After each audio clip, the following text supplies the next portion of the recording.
going to do another video here real quick.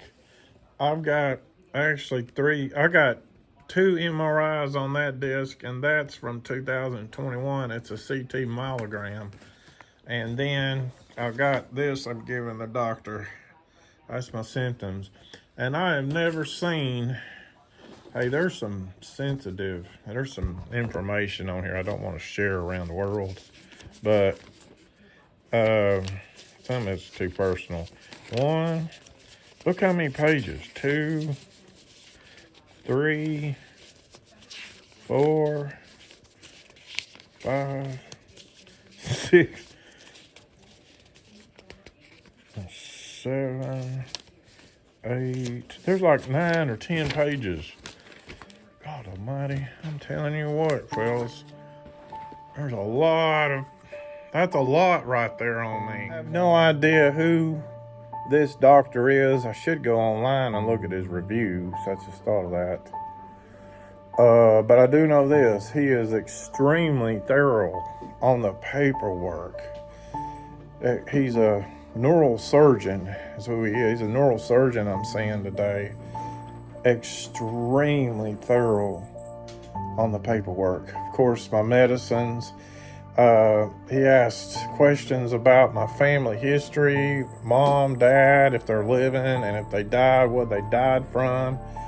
I don't know. And then he asked questions about, do I live alone in an apartment? And he asked, I mean, that's 9 pages there. It took me a while to fill all that out. This is a very, very thorough doctor. I guess that's probably a good thing. You know, I was filling some of that stuff out, and I'm sitting there thinking, why does he want to know all this? But I guess there's a reason why he needs to know all that. I don't know. He's the doctor, not me. So he knows more about what he's doing than me.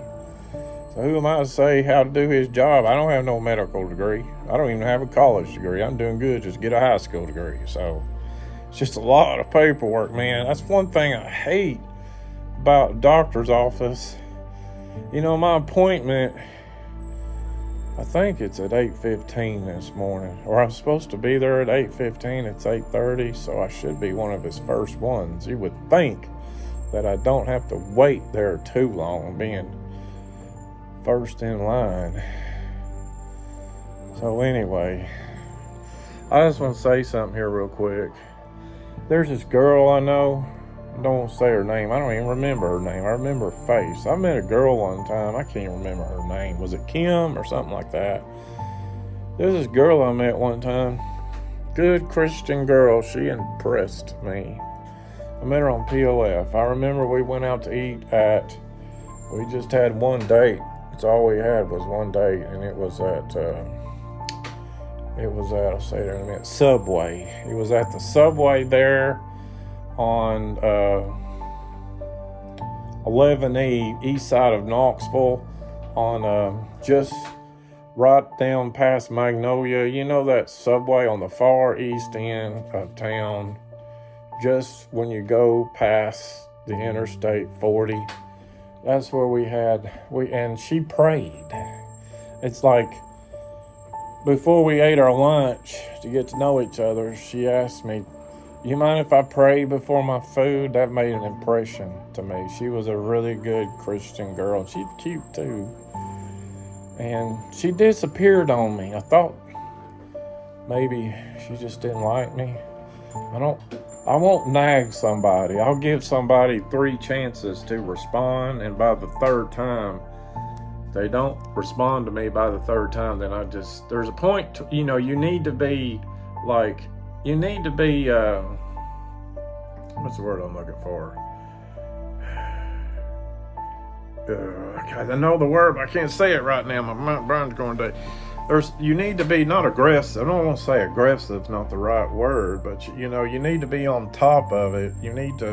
There's a point to where if you're too overbearing and you become a nag, you're going backwards. It's like you're going backwards. It's kind of like a 4-wheel drive stuck in the mud. It's like a 4-wheel drive stuck in the mud, and the more you spin the tires, the deeper and deeper you get in the mud. There's a point to where you try to pursue somebody where you become so much of an aggravation, it's like a four-wheel drive stuck in the mud, and every time you spin your tires, you're just getting deeper in the mud. So there's a point where you just got to let it go. So usually what I do is when I'm trying to meet, but I'm not dating nobody now. I have no interest in dating anybody right now. I'm fine being single the rest of my life, you know? But back then, when I was trying to find somebody to date, I had my own little policy, so to speak. I'll give somebody 3 chances to respond back to me, and if I get no response by the 3rd, I just leave them alone. And she didn't respond back to me 3 times, so I left her alone. And then I had a message come from her number that actually wasn't her, it was her friend, notifying me that such and such is not gave up on you just yet. She's still interested in you, but she's in the hospital right now, Mr. Tim. She's in the hospital right now, and she had a pancreas problem that normally alcoholics gets. I think it's called pancreatitis, but I can't remember if it's called something to do with her pancreas. I thought it was called pancreatitis. I do remember her telling me that it's a disease of the pancreas that normally alcoholics get, but she doesn't drink at all.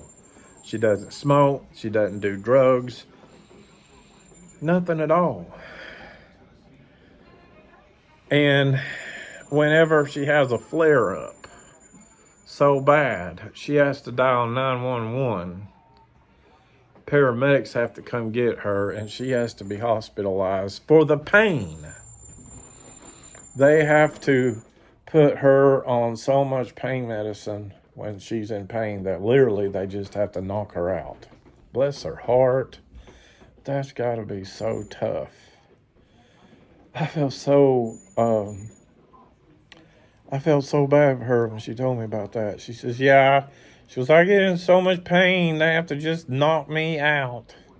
They have to put her to sleep with some, I don't know what the medicine is. I didn't ask her. I just remember her saying that she has to dial 911.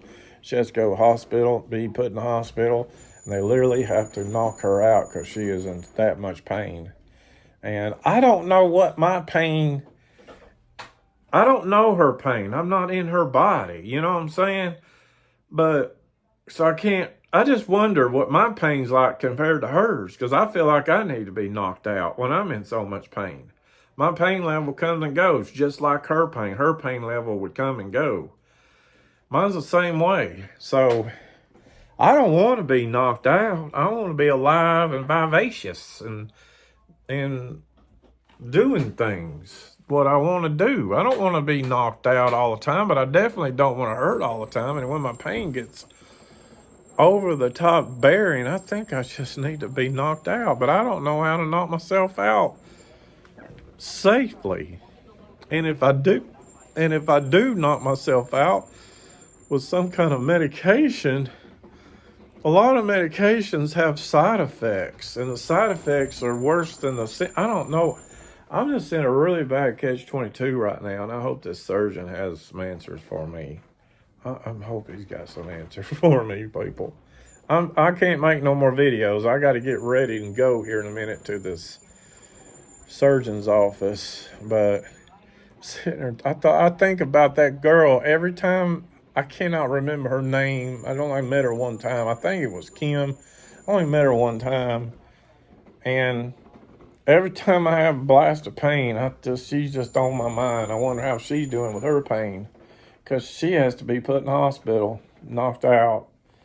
I feel like that's what I feel like I need to be knocked out. But I'm not in her body. I don't know exactly what she's experiencing versus mine. I can't speak for her. I can only speak for me. So anyway, okay, I'm making another video, and I didn't think I was going to. I got to get my act ready, because what time is it now? I got about an hour and 15 minutes, and I got to head out the door, folks. Wish me well to this surgeon. I hope he can fix something. I need him to fix my low back too. I got neck and back problems, but I don't want to overwhelm him with problems. I need my back. I need my neck problem fixed so I can do a job, please. I want to be able to work. I want to be able to buy my brother something for Christmas this year. Maybe if my brother gives me Christmas money, I'll just start spending on him. I don't know.